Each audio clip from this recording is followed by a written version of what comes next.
애청자 여러분 안녕하십니까? 이제 우리는 야곱의 12아들에 대해서 대단히 익숙하게 되었습니다. 누가 누구를 낳았는가 하는 것도 익숙하게 알 수가 있습니다. 오늘은 야곱이 지극히 사랑했던 여인 라헬을 통해서 낳은 아들이 요셉과 베냐민인데 하나님께서 요셉을 크게 축복하심으로 두 아들이 이스라엘의 12지파 안에 들어가게 된 내용을 보고 있습니다. 어제는 야곱의 아들 가운데 므낫세를 보았습니다. 오늘은 그 둘째 아들 에브라임을 연구하도록 하겠습니다. 에브라임이 차지했던 땅은 상당히 중요한 지역이었습니다. 이 지역은 팔레스타인 전체에서 심장부와 같은 역할을 하는 지역입니다. 유대 나라에 관한 여러 가지 이름으로 이스라엘, 유다, 팔레스타인 등으로 부릅니다. 그런데 에브라임이라는 호칭은 이스라엘 전체를 대표하는 명칭으로도 종종 사용되기도 하였습니다. 팔레스타인의 심장부의 땅, 그 위치를 에브라임이 차지하고 있습니다. 그렇다면 이제부터 에브라임을 차례대로 한번 살펴보겠습니다. 첫째로 에브라임 지파의 조상이 된 에브라임이라는 사람은 어떻게 이 땅에 태어났으며 그 이름을 왜 에브라임이라고 지었을까요? 창세기 41장 50절부터 52절에 보면 기근에 흉년이 들기 전에 요셉에게 두 아들이 태어났는데 이들은 온의 제사장 보디베라의 딸 아스낫이 그에게 낳은 자들이더라. 요셉이 맏아들의 이름을 므낫세라 하였으니 이는 그가 말하기를 하나님께서 나로 하여금 나의 모든 수고와 나의 아버지의 온 집을 잊게 하셨다 하였기 때문이요. 둘째 아들의 이름을 에브라임이라 하였으니 이는 하나님께서 나로 하여금 내가 고난받는 땅에서 다산하게 하셨다 하였기 때문이더라 라고 했습니다. 장남이었던 므낫세의 이름은 잊어버림이라는 뜻을 갖고 있다고 했습니다. 그동안의 애환을 다 잊어버리겠다는 선언을 요셉이 한 것입니다. 그러나 그렇게 쉽게 잊어질까요? 잊혀지지가 않습니다. 잊어버린다는 것은 저절로 되는 것이 아닙니다. 잊어버린다고 할 때 그 잊어버림은 피해자인 나, 고통 가운데서 오해와 험담과 비난의 화살을 받았던 모든 것을 잊을 수 있다는 것은 자기 의지와 노력이 있지 아니하면 될 수가 없습니다. 물론 하나님의 도우심은 절대적입니다. 그런데 그 절대적 도우심이라고 할지라도 믿음으로 그 상황을 견딘다는 것은 여간 어려운 것이 아닙니다.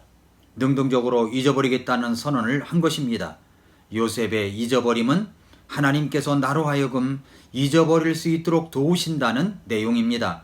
그러니까 어떤 상처와 고통과 아픔으로 말미암아 절대 잊을 수 없을 것 같은데 우리가 예수님 안에서 있게 되면 더 많은 생각을 가질 수 있게 합니다. 용서의 본질에 대해서 생각하게 되고 그래서 우리 구주 예수님의 고마움과 감사함을 다시 마음속에 잘 새겨듣게 됩니다.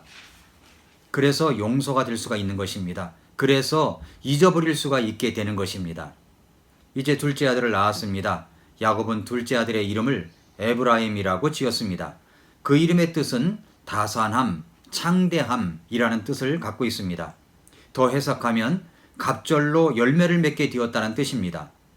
요셉이 이제는 아들 둘만 낳았는데도 자신이 다산, 많은 은혜가 축복이 있음을 깨닫습니다.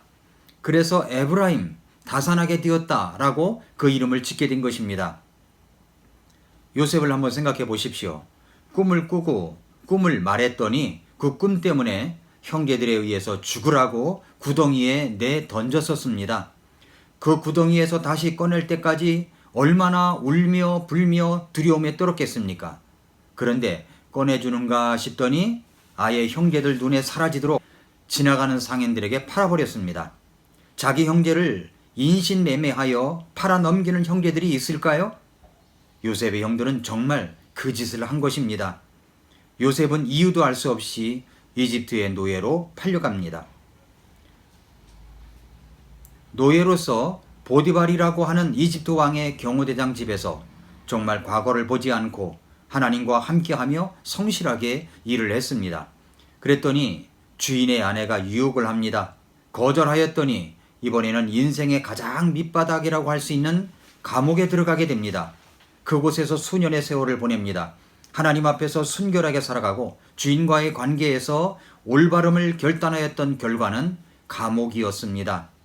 그러다가 꿈을 풀어주는 사건 때문에 그 사건 속에 하나님께서 개입하셔서 요셉은 이제 이집트 왕과 신하들이 신뢰하는 사람이 되어 이집트의 총리가 되었습니다.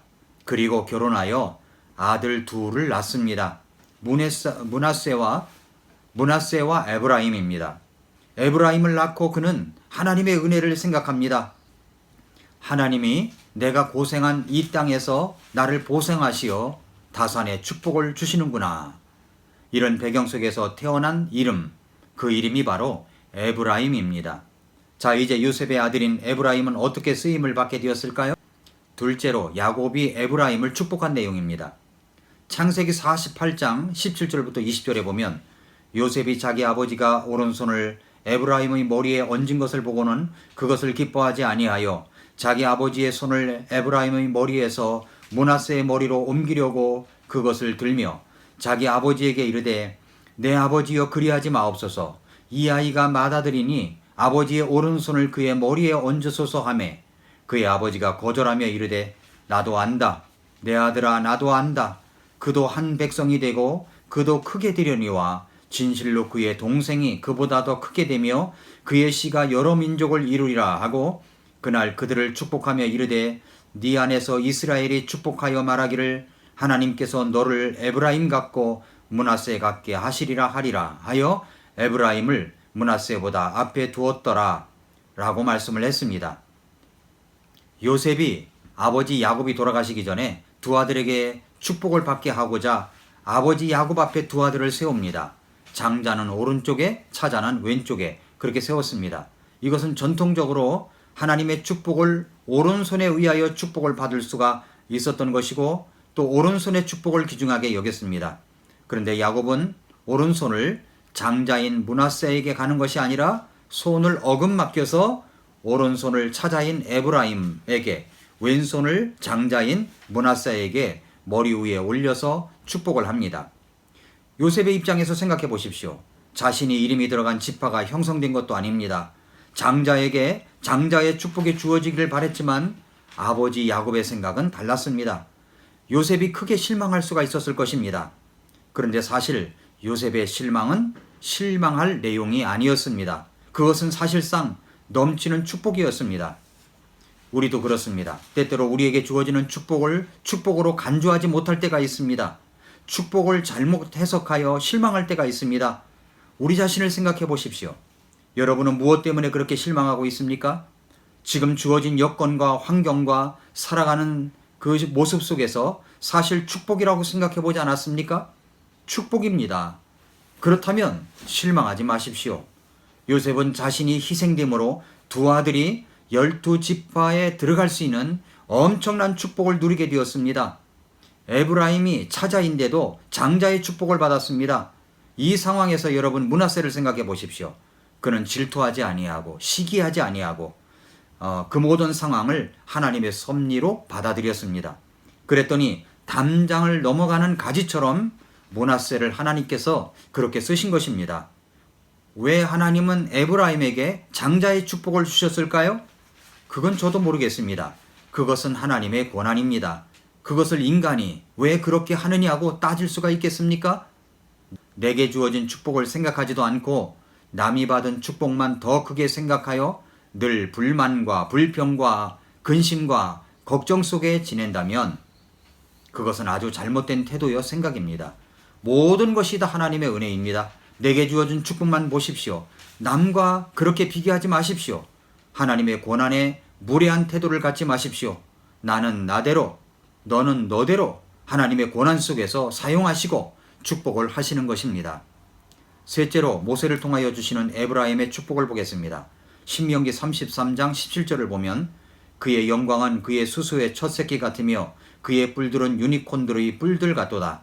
그가 이 뿔들로 백성을 함께 밀어내어 땅끝까지 이르게 하리니 그들은 곧 에브라임의 수만이요 므낫세의 수천이로다 라고 했습니다.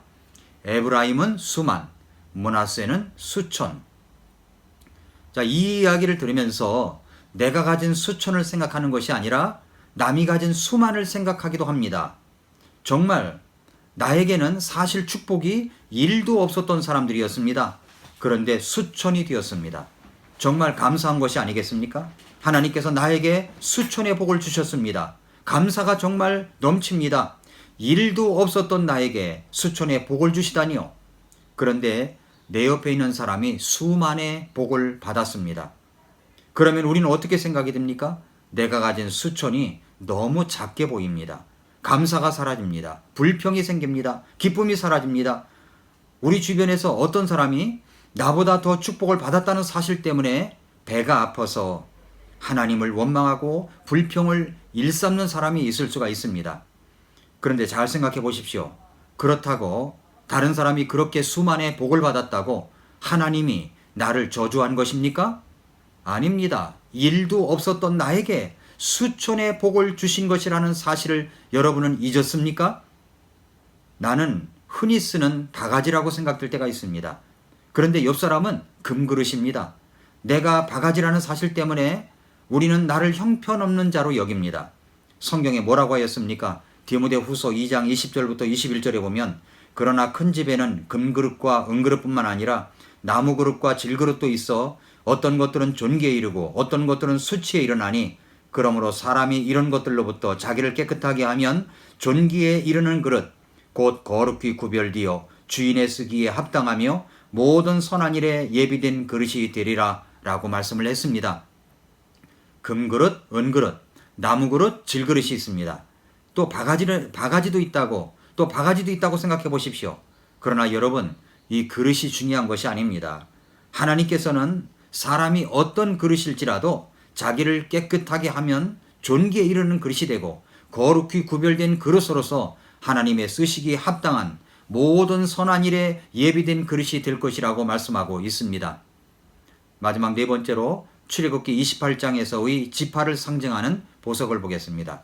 출애굽기 28장 17절 이하를 보면 너는 흉패에 보석 물린 것, 즉 보석 네 줄을 달되 첫째 줄은 홍보석과 황옥과 석류석으로 하라.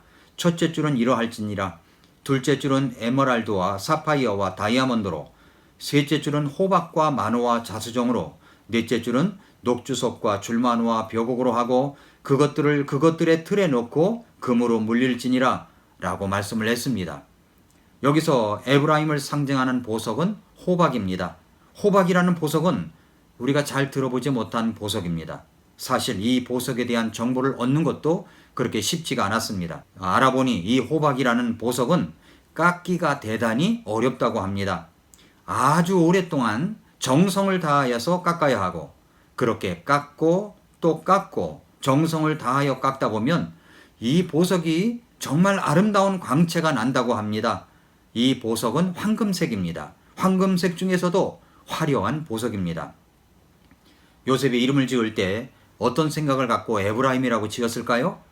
내 생에는 엄청 고난의 스토리가 있는 고난의 길이었지만 그 길에서 하나님이 나를 깎고 또 깎으심으로 이제는 고생을 잊게 하시고 이제야 축복을 하시는구나 라는 생각 속에서 둘째 아들의 이름을 지었을 것이라고 생각이 됩니다. 사랑하는 애청자 여러분, 그렇습니다.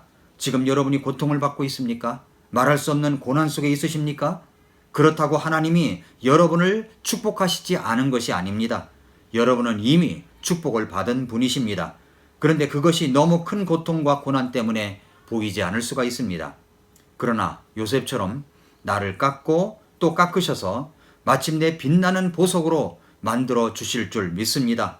그래서 하나님이 나 같은 자를 위해서 하나님의 독생자 예수님을 보내주시어 죽게 하실 정도로 나를 사랑하셨고 내 죄를 모두 용서해 주셨습니다. 그래서 하나님이 나 같은 자를 위해서 우리의 모든 죄를 용서하시고 예수님이 부활하신 것입니다. 주님을 바라보십시오. 끝까지 바라보십시오. 하나님은 여러분을 축복하십니다.